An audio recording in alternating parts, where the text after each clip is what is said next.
अस्सलाम वालेकुम, कैसे हैं आप सब लोग? इंशाल्लाह सब खैरियत से होंगे। अल्हम्दुलिल्लाह मैं भी बिल्कुल ठीक हूँ। तो सुबह चाय नाश्ते के बाद से मैं लगी हूँ आज सफ़ाई के काम में।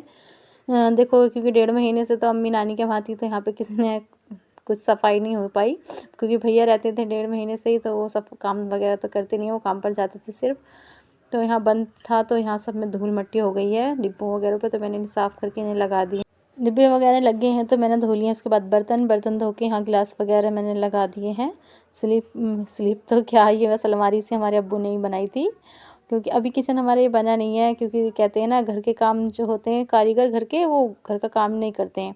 मेरे वैसे भाई और अब्बू दोनों ही फर्नीचर का काम करते हैं, लकड़ी का, और देखो घर का ही काम नहीं होता। किचन कह रहे थे अब, लेकिन बनाने के लिए अब बनाएंगे। तो अभी ऐसी ही लकड़ी की इसी पर काम चल रहा है बस। इंशाल्लाह जल्दी बन जाएगा हमारा किचन भी।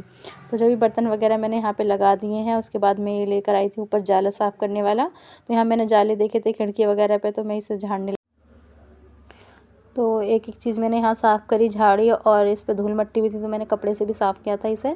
ये सब मेरे अब्बू का बनाया हुआ है, ये सब खिड़की विंडो वही लेकर आए थे दिल्ली से। एक एक चीज़ में उनकी याद है, हर चीज़ उनकी हाथ की, ये टाइल वगैरह मेरे सब अब्बू ने लगाई थी अपने हाथों से।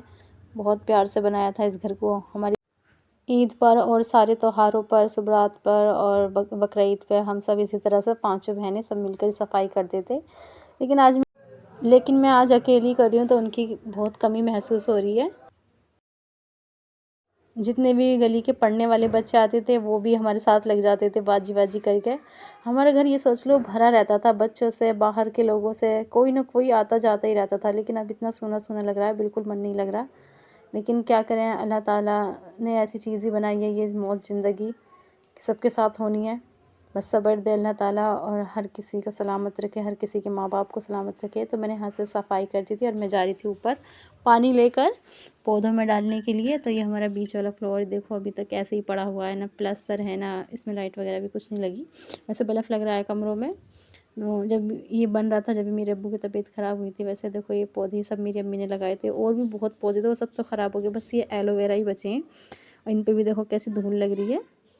यहाँ तो परसों मैंने झाड़ू लगवा दी थी बच्चों से जो पढ़ना आते थे, सफाई तो कर दी थी उन्होंने, लेकिन अब भी देखो कितना सामान पीछे भी रखा हुआ है, इन्हें और हटवाना है। और ये अब मैंने पानी डाल दिया है पौधों में, अब इनमें भी थोड़ी जान सी आ जाएगी। पौधों में इंसान में जैसे खाना खाकर जान आ जाती है, इसी तरह पौधों में भी जान आ जाती है पानी से। तो मैंने यहाँ डाल दिया है। मैं आ गई हूँ आगे वाले कमरे में छजली पर। यहाँ पे भी 2 पौधे रखे थे, ये बच गए हैं, और बाकी छोटे छोटे सब ख़राब हो गए, सब फेंकवा दिए हैं। तो इनमें भी मैंने पानी डाल दिया है यहाँ पर। और पानी डालने के बाद मैं, अब मुझे ऊपर भी जाना है, क्योंकि ऊपर भी पौधे हैं बहुत सारे, तो उसमें भी डाल देती हूँ। अम्मी तो जा नहीं सकती है, 2 छोटी बहनें, वो भी बीवी को संभाल रही है मेरी। तो मैं ऊपर भी पानी दोबारा लेकर आई थी यहाँ पर। ये हमारे आगे वाला कमरा है, यहाँ पर मैं अकेली रहती थी, ज़्यादातर पढ़ाई करने के लिए आती थी और बच्चों को पढ़ाती थी बीच वाले इसमें फ्लोर में।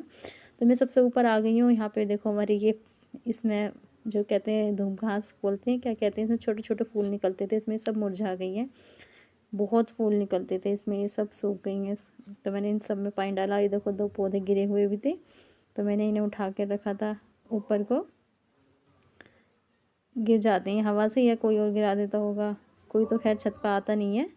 फिर भी मैंने पौधों में पानी डालकर मैं आ गई हूँ नीचे। ये देखो अपरा कैसी लेटी हुई है, और इसका सामान हमेशा ही बिखरा हुआ ही रहता है, कुछ ना कुछ इसके सामान गिरता ही रहता है।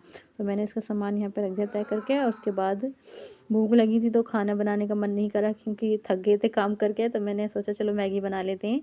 तो मैंने यहाँ पे मैगी के लिए तेल डाल के प्याज टमाटर लहसुन ये सब चॉप कर लिए थे, उसे थोड़े से फ्राई किया। उसमें डाल दिया मैगी मसाला। और आ गया था सामने वाली भाभी का लड़का ईज़ान, मुझसे बातें करे जा रहा था और मैं काम करे जा रही थी। कोई ना कोई होता है तो मन लग जाता है बातें करते करते। मैंने चलो कोई नहीं, कोई तो है बात करने के लिए। छोटा सा ये अभी 5 साल का, बहुत शैतान है, बहुत मजाक करता है, बड़ों जैसी बातें करता है अभी से ही। तो मैंने मसाला भुन गया था हमारा, तो मैंने इसमें पानी डाला। फिर यहाँ मैंने इसे पानी को थोड़ा सा उबाल लिया, बॉईल हो गया तो पानी मैंने इसमें मैगी डाल दी थी। मैगी जल्दी बन जाती है और खाने में भी अच्छी लगती है, इसलिए सोचा था खाना तो लेट बनेगा और भूख भी लग रही थी, तो फिर मैंने सोचा चलो मैगी बना लेते हैं। तो यहाँ मैगी मैंने इसमें डाल दी थी और बातें भी करे जा रही थी मैं जान से। और सामने ही किचन के सामने ही हमारा कमरा है, तो वो खिड़कियाँ लग रही, तो अंदर का भी सब दिखता रहता है।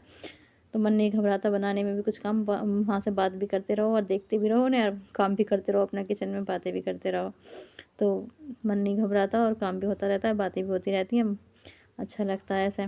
तो हाँ, मेरी मैगी मैंने इसमें डाल दी थी और ये उबलने लगी थी, और देखो मैं बातें करे जा रही हूँ और काम करे जा रही हूँ।